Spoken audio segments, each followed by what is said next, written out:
কিরে রোহিত, হলো তোর? তাড়াতাড়ি চল, তোকে একটু পার্ক থেকে ঘুরিয়ে আনি। তারপর তোকে বাড়িতে ছেড়ে দিয়ে আমি একটু কাজে বেরোবো। এমন কথা শুনে সুদীপ্তা বলল, আমিও যাব আজ তোমাদের সঙ্গে। তোমরা বাপ ছেলে মিলে প্রত্যেক দিন ঘুরতে যাও, আমাকে নিয়ে যাও না। আজ আমিও যাব তোমার সঙ্গে। হ্যাঁ চলো, তাতে কি সমস্যা?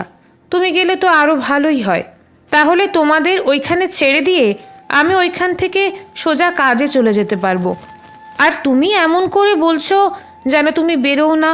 সপ্তাহে একদিন না শপিংয়ে গেলে তোমার তো আবার মাথা গরম হয়ে যায়।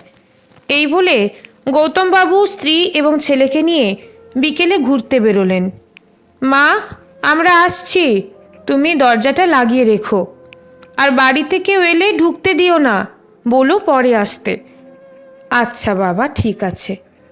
গৌতমবাবুর মা মালতী দেবী ছেলে বৌমা নাতির চলে যাওয়ার পথের দিকে তাকিয়ে থাকলেন অনেকক্ষণ। পরের দিন সকালে মালতী দেবী ছেলেকে ডেকে বললেন, খোকা, আয় আমার কাছে, একটু বস। কেন, কি হয়েছে? কিছু বলবে আমাকে? আমার হাতে কিন্তু একদম সময় নেই। কি বলবে তাড়াতাড়ি বলো। কিছু না বাবা, শুধু ভাবছিলাম তোর সঙ্গে একটু কথা বলবো। সেই ছোট্টবেলার মতো তুই অনর্গল বকবক করবি আর আমি সব কথা মন দিয়ে শুনবো। সকাল সকাল কি তোমার মাথা খারাপ হয়ে গেল? আমি এখন কাজে বেরোবো নাকি তোমার সঙ্গে বসে গল্প করব? কি যে করো না তুমি। বিকেলে নাতি রোহিতকে ডেকে বললেন, দাদু ভাই, আমার কাছে আয়, তোকে একটা মজার গল্প শোনাই। না ঠাম্মি, আমি গল্প শুনবো না। আমি বন্ধুদের সঙ্গে ক্রিকেট খেলতে যাব। এখনকার দিনে আবার কেউ গল্প শোনে নাকি? তোমার গল্প তুমিই শোনো। তারপর রোহিত খেলার মাঠের দিকে চলে গেল। তারপর সন্ধ্যায় মালতী দেবী বৌমার কাছে গিয়ে বললেন, জানো বৌমা, খোকা যখন ছোট্ট ছিল ঠিক সন্ধেবেলা হলে গোলা রুটি খেতে চাইতো। আমি রোজ বানিয়ে দিতাম। এই কথা শোনার পরেও সুদীপ্তা শাশুড়ির কোনো কথাতে কান না দিয়ে নিজের কাজ মন দিয়ে করতে লাগলো। মালতী দেবী আবারও বললেন, জানো গোলা রুটি কেমন করে বানায়? ওই আটাতেই একটু বেশি জল আর একটু নুন। আর থামুন তো, আপনি চুপ করুন। একে আমি কাজ করতে পারছি না, তার উপর বক বক করেই চলেছেন। জানতো এখান থেকে, আমাকে শান্তিতে কাজ করতে দিন।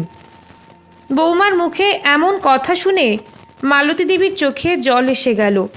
উনি চোখ মুছে নিজের ঘরে চলে গেলেন। আসলে উনি একাকিত্বে ভুগছেন। ওনার সঙ্গে কেউ তেমন কথা বলেন না। আর বয়স হয়ে যাওয়ায় উনি বাইরেও বের হতে পারেন না। তাই চান সবার সঙ্গে একটু কথা বলতে। কিন্তু আজ সন্ধ্যার সময় আবার গৌতমবাবু, সুদীপ্তা এবং রোহিত বেরোচ্ছে ঘুরতে। তা দেখে মালতী দেবী বললেন, খোকা, আমিও যাব আজ তোদের সঙ্গে। কি বললে তুমি? তুমি যাবে আমাদের সঙ্গে? কেন, তোমার কি কোথাও অসুবিধা হচ্ছে? তোমাকে কি খেতে দেওয়া হয় না? না ওষুধ এনে দেওয়া হয় না? না তোমার সেবা করা হয় না? কোনটা করা হয় না? সবটাই তো করি। তোমার কি লাগবে বলো, আমি এনে দিচ্ছি। আমার কিচ্ছু লাগবে না রে খোকা। এই ঘরটাতে থাকতে থাকতে আমার কেমন দম বন্ধ হয়ে আসছে। আমি একটু বাইরে যেতে চাই, খোলা আকাশের নিচে, প্রকৃতির একদম কাছে, আর মানুষের সঙ্গে অনেক কথা বলতে চাই। মা, ছেলে মানুষের মতো কথা বলো না, তোমার বয়স হয়েছে। হ্যাঁ বাবা, এটাই সব থেকে বড় দোষ, আমার বয়স হয়ে গেছে। তাই তোরা কেউ আর আমার সঙ্গে কথা বলিস না, সব সময় ব্যস্ত থাকিস। আমার বয়স হয়েছে, তাই আমাকে চার দেওয়ালের মধ্যেই থাকতে হবে, বাইরে বেরোনো যাবে না। তাই না খোকা? তোরা সবাই এখানে আছিস, বলতো তোরা কেউ আমার সঙ্গে ঠিক করে কথা বলিস? তুই শুধু প্রয়োজন হলে মিপি মিপি কথা বলিস। আমিও তো মানুষ, আমারও ইচ্ছে করে তোদের সঙ্গে একটু সুখ দুঃখের আনন্দের কথা বলি। না, আমার সেটা করা যাবে না, কারণ আমার বয়স হয়ে গেছে। আমি তোদের সবার মধ্যে থেকেও একা। কেন বলতে পারিস?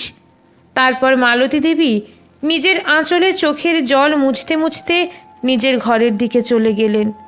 আসলে আমরা অনেকেই বয়স্ক মানুষের সঙ্গে ঠিক করে কথা বলি না, সেটা ইচ্ছাকৃত হোক বা ব্যস্ততার কারণে। কলমে সুষমা বাগ প্রধান, পাঠে রুম্পা বিশ্বাস।